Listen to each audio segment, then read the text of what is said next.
decidi seguir Jesus. Eu lembrei o motivo pelo qual eu tomei a decisão de largar a minha família, de deixar minha casa, de deixar meu círculo familiar. E sabem, eu vou falar aqui uma verdade. Não foi para pregar num púlpito. Não foi para eu ir de uma plataforma para outra. Não foi para eu viajar ou ir de uma igreja para outra e para outra e para outra. Mas foi simplesmente para eu estar na presença de Deus. Foi simplesmente porque eu queria estar um pouquinho mais perto dele. E essa era a minha única aspiração. Isso era o único que eu queria. Era estar na presença de Deus. Sabem, isso foi a razão principal pelo qual eu aceitei o chamado de Deus, o chamado missionário, porque lá não respiramos a missão como a igreja brasileira respira. Mas eu sei que Deus tem levantado jovens, e Deus tem levantado essa geração brasileira para influenciar o povo equatoriano, o povo argentino, o povo uruguaio, o povo chileno. Porque, meu irmão, aquilo que você carrega com sua nação é maior daquilo que você pensa.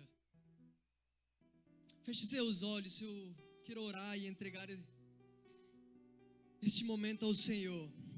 Senhor Jesus, nós te agradecemos, Deus. Nós te agradecemos, amado Senhor, pela tua doce voz, Senhor, que vai falar aos nossos ouvidos nessa manhã. Eu sei, amado Senhor, que o coração que talvez esteja endurecido, Deus, pode se tornar o coração mais blando, o coração mais leve, o coração mais aberto, Senhor, quando a tua palavra entra nos nossos ouvidos. Eu te peço, amado Senhor, que todo ouvido, amado Senhor, que está entupido, Senhor, seja desentupido agora, no nome de Jesus. Para que a tua palavra, Senhor, venha nos saturar nessa manhã.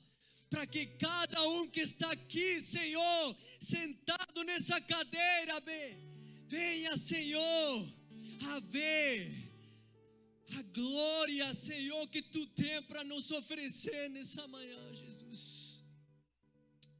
Venha abrir, amado Senhor, os nossos corações e fale conosco, em nome de Jesus. Amém e amém. Meus irmãos, eu preciso compartilhar aquilo que Deus falou comigo, pastor, enquanto eu preparava essa palavra. E ontem, enquanto eu estava lá na sala, no JFC, olhava para o cartaz que se fala, né? Um cartaz ali do JFC, e eu perguntei para Deus, Senhor, por que você deu esse nome? Por que jovens fortes em Cristo? Por que não jovens da Ágape? Ou por que não jovens fortes de Shangri-La? Mas Deus falou claramente comigo. Eu di um nome generalizado. Eu di um nome que seria geral para todos os jovens que seriam atraídos pela presença de Deus neste lugar. Sabe, meus irmãos, porque Deus tem entregado uma variedade de jovens nesta família. E não somente uma variedade de jovens, mas jovens com uma variedade de culturas, com uma variedade de línguas e variedade de povos. Por quê? Porque Deus tem achado a hospitalidade necessária para um jovem cansado descansar neste lugar. Não sabem quantas vezes eu tenho visto jovens cansados pela caminhada entrar neste lugar, frustrados, doídos. Mas Deus tem entregado, pastor, nas mãos dessa liderança, jovens que precisam ser fortalecidos. E eu sei que nessa manhã tem jovens aqui que precisam ser revigorados, que precisam ser tocados por uma força maior, por aquilo que ninguém poderia fazer por você, meu irmão. Mas essa força vem de alguém que não descansa, que não fica exausto, como diz Isaías 40. Essa é a força do nosso Deus. Eu acredito aquilo que Deus tem entregado nessa casa. E os jovens que estão aqui são jovens, meus irmãos, que talvez a sociedade desviou o seu olhar. Talvez Deus tenha entregado nessa casa os improváveis. Eu sei que nessa manhã tem aqui gente que de verdade pode se chamar de improvável, porque a probabilidade de estar neste lugar era muito pouca. Para eu estar aqui neste lugar, se eu colocasse uma porcentagem de probabilidade, meu irmão, eu não poderia falar. Mas Deus, na sua imensa graça, tem achado em nós gente provável para o seu reino. E eu sei que Deus tem visto nesses dias isso neste lugar. Deus tem se alegrado, pastor. Deus tem se alegrado com aquilo que nós temos feito nesses dias. Eu acredito no que o JVC tem e carrega. Eu sei o que a gente está fazendo aqui, é por isso que eu sinto o nosso Deus se alegrado. Mas, meus irmãos, nós falando de gente improvável, nós precisamos também falar daquilo que nós temos olhado nesses dias. A minha pergunta é, meus irmãos, e é disso que eu quero falar nessa manhã, de gente e filhos que será que tem se interessado com aquilo que o nosso Deus está sentindo nesses dias? Porque Deus tem interesses, meus irmãos. O nosso Deus tem desejos, Ele tem sonhos para cumprir, como aqueles que desejem seguir Ele até o fim. Mas, meu irmão, minha pergunta é: será que você conhece esses interesses? Eu acredito naqueles que vivem no que fala em Provérbios 27, 18, que diz assim: quem cuida da figueira comerá de seus frutos. Quem protege os interesses de seu Senhor será recompensado. Existe uma recompensa naqueles que colocam como prioridade os interesses de Deus. Mas hoje em dia, meu irmão, homens e mulheres têm deixado de pensar nesses interesses. Mas Deus está na procura de corações que estejam dispostos a fazer esses interesses acontecer. Com que o coração de Deus tem se interessado nesses dias? E, meus irmãos, existem homens vivendo para se satisfazer com uma glória própria nesses dias. Não é mentira aquilo que está acontecendo lá fora no mundo. Não é mentira que homens têm se levantado para receber uma glória para eles mesmos. Mas eu sei de alguém que tem todo o direito de se chamar o Rei da Glória. O Rei da Glória. Não é alguém que somente tem glória, mas é o Rei da Glória. É aquele que governa sobre toda a glória que talvez qualquer homem poderia fabricar. Mas esse é Jesus. Ele tem interesses, meus irmãos. E sabe que apesar do que o que o mundo pode falar, o que o mundo pode oferecer, nós precisamos desejar o Rei da Glória, além da glória. Nós precisamos desejar. Mas o homem talvez nesses dias tenha se interessado somente em saber o que Deus tem para ele. Ou somente o que Deus poderia lhe dar.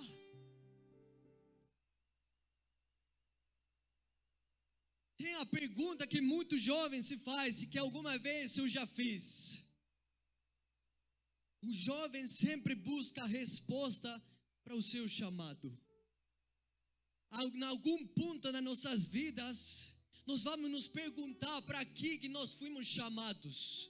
Porque nós vamos olhar para as pessoas desenvolver o seu chamado com facilidade, e vai chegar um ponto que nós vamos nos perguntar: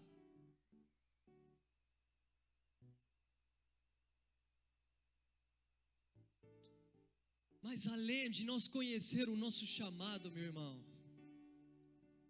nós precisamos amar aquele que nos chamou para viver esse chamado. Você pode ter um cargo na sua igreja, você pode ter talvez uma credencial de missionário, mas se você ama mais as suas tarefas, e Deus só acha um homem e uma mulher atarefado, que não ama mais aquele que o chamou, então é alguém que não está interessado com os interesses do coração de Deus, porque só está interessado em desenvolver um cargo para si mesmo. Mas se você pensar um pouquinho, qual que é o principal chamado que Deus tem para nós? Existem vários chamados, mas qual que é o principal e qual que é o ponto de partida para nós começar a desenvolver as tarefas nas nossas igrejas? Nós não estamos só aqui na família Ágape daqui de Xangri-Lá, mas existem algumas outras pessoas de várias igrejas. Mas qual que é o primeiro chamado? O primeiro chamado de Deus é estar com Ele.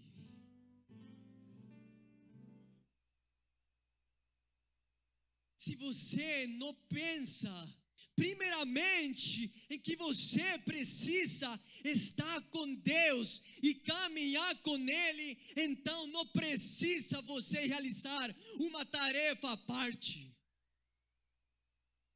Se a sua prioridade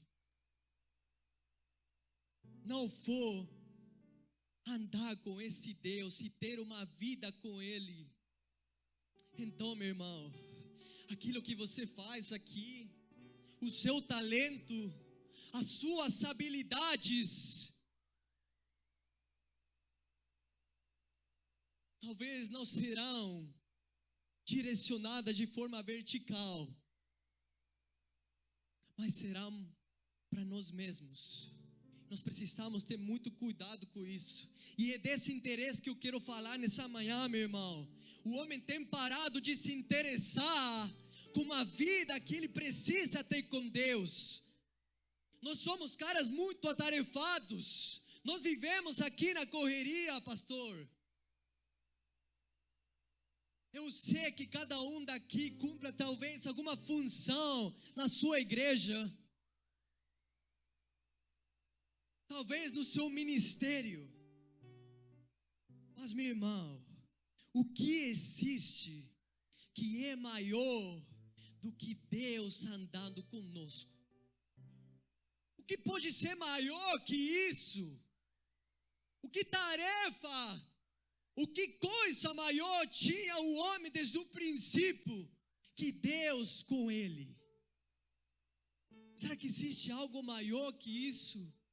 Será que existe algum ministério que possa se comparar com uma vida de um homem que anda com Deus? Porque esses homens que Deus está procurando nesses dias, homens e mulheres que têm o único desejo de andar com Ele. Mas mesmo assim, aquele homem e aquela mulher acharam que não tinham o suficiente. E por isso que buscaram algo a mais. É por isso que desobedeceram. Porque o que eles tinham com Deus, aquela intimidade não foi suficiente para eles. E nós temos trocado isso. Nós temos levado a nossa vida de qualquer jeito. Trocando aquilo que não pode se negociar. Que é a intimidade e o caminhar com Deus. Nada pode se comparar com isso, meu irmão. Nada, nenhuma chamada, nenhum ministério, nada daquilo que você faz pode se comparar com o simples fato de ter uma vida íntima com Ele. Aquilo que vocês podem colocar ali, Gênesis 3:9. E essa é a pergunta que Deus quer fazer conosco nessa manhã, meus irmãos. Então o Senhor Deus chamou o homem e perguntou: onde você está? E sabe, essa pergunta, meus irmãos, tem passado, não somente uma pergunta que ficou cravada no princípio, cravada no Gênesis, mas é uma pergunta que Deus tem falado para o seu povo ao longo dos anos, ao longo das gerações, através dos profetas. Deus tem falado: onde você está? Após o homem desobedecer e trocar aquela intimidade, porque, meu irmão, não era simplesmente uma intimidade que pode se comparar talvez com algo que nós fazemos hoje. Sabe, naquele jardim, eles talvez nem precisavam ouvir Deus falar, mas eles sabiam que era Ele, somente com ouvir as suas pisadas, os seus passos. Esse barulho, eles eram tão íntimos de Deus, que somente com seu caminhar, eles já sabiam quem era.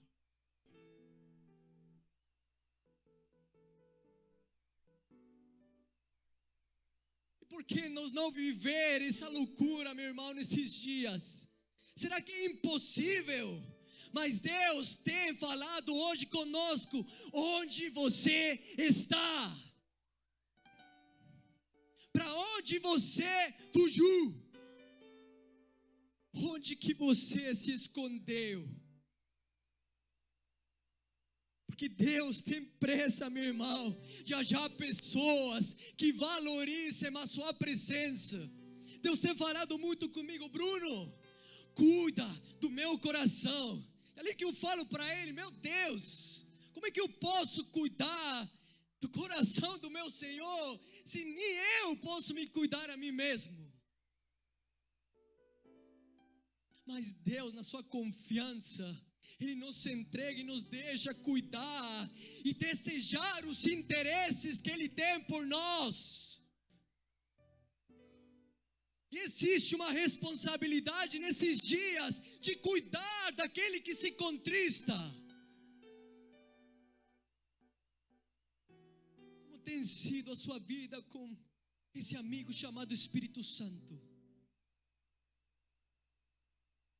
Porque não é um ar, é uma pessoa.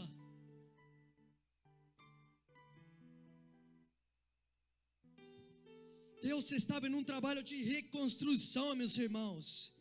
Ele, através dessa pergunta, onde você está? Ele estava costurando aquilo que o homem rasgou com sua desobediência. Ele estava tentando costurar aquilo que o homem, com a prostituição, trocou.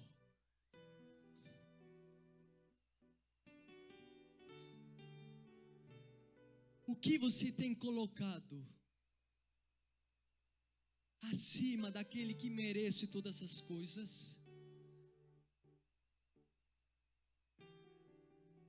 Onde você está? É tão pequena essa pergunta, mas carrega algo tão poderoso de Deus. Sabe, meus irmãos, ao longo da história nós vemos os sacerdotes, nós vemos profetas, nós vemos levitas adorando, sacerdotes entregando sacrifícios, mas com lábios honravam a Deus e seu coração estava longe dele. Irmão, você pode praticar disciplinas espirituais, você pode fazer qualquer tipo de tarefa sem ser apaixonado por Jesus. Isso existe. Você pode fazer qualquer tipo de coisa com seu talento sem ser apaixonado por Jesus.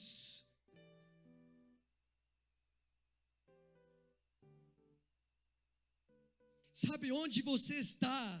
É uma pergunta de um pai que constantemente quer o seu filho de volta. Onde você está somente revela o homem longe de Deus e Deus em busca do homem.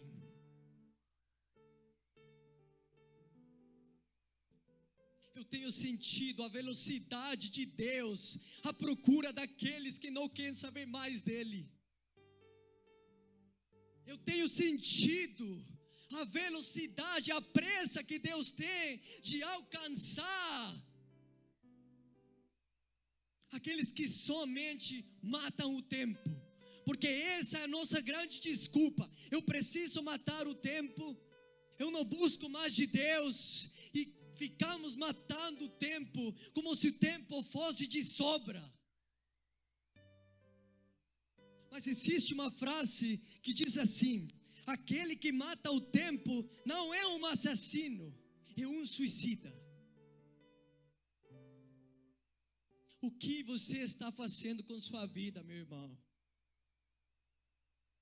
E Deus está perguntando nessa manhã: onde você está? Onde você está também pode se traduzir o porquê você caiu numa autossuficiência. Por que você caiu numa autodependência? Por que nós paramos de depender desse Deus?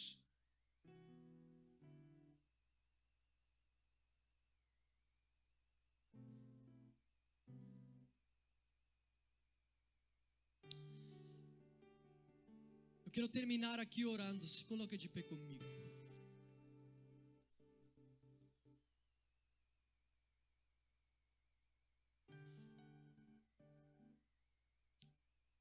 Nós vamos estar orando.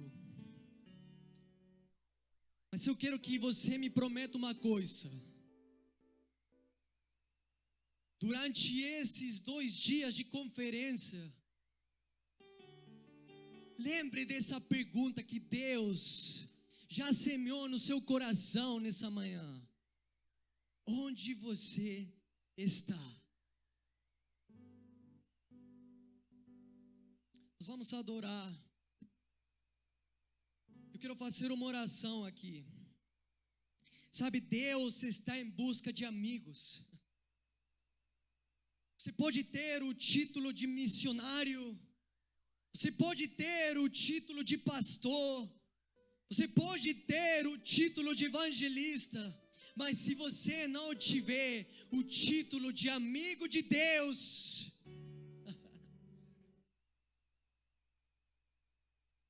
então do que adianta nós nos fazer chamar dos outros nomes? Feche seus olhos. Senhor Deus, nós te agradecemos, Jesus. Nós sabemos que você está à procura, amado Senhor, como um caçador que precisa caçar aqueles que ainda estão longe da tua presença.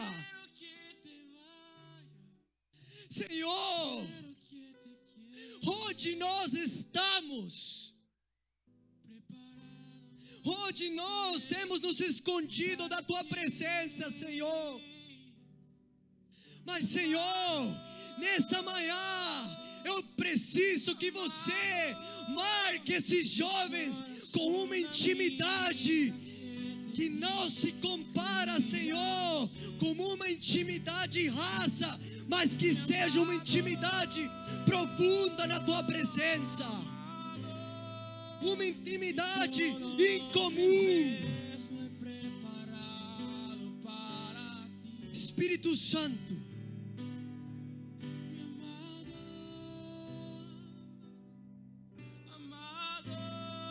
aqui você tem jovens, Senhor, que precisam ser teus amigos, homens e mulheres que têm se importado, amado Senhor, com os teus interesses. Mas, Senhor Jesus, abra o nosso coração, Deus. Abra os corações nessa manhã, Jesus. Venha desentupir os ouvidos, Senhor, daqueles que não querem ouvir a tua palavra. No importa todo lo que cueste, tu presencia vale mucho más. Solo quiero estar Senhor, contigo una y otra y otra y otra vez. aleluia, Senhor.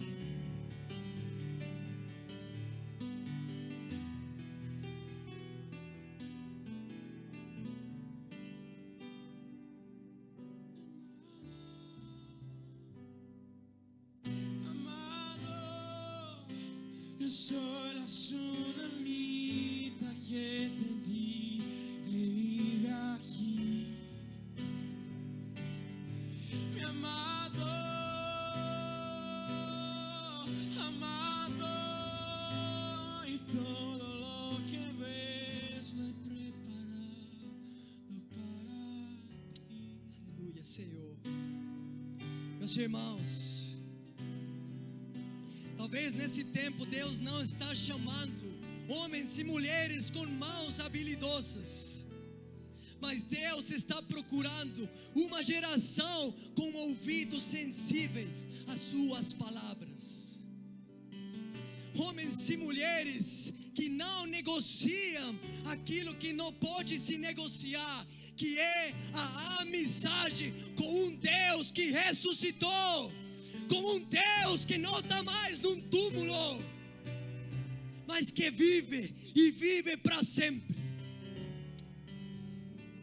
Obrigado, Senhor Jesus.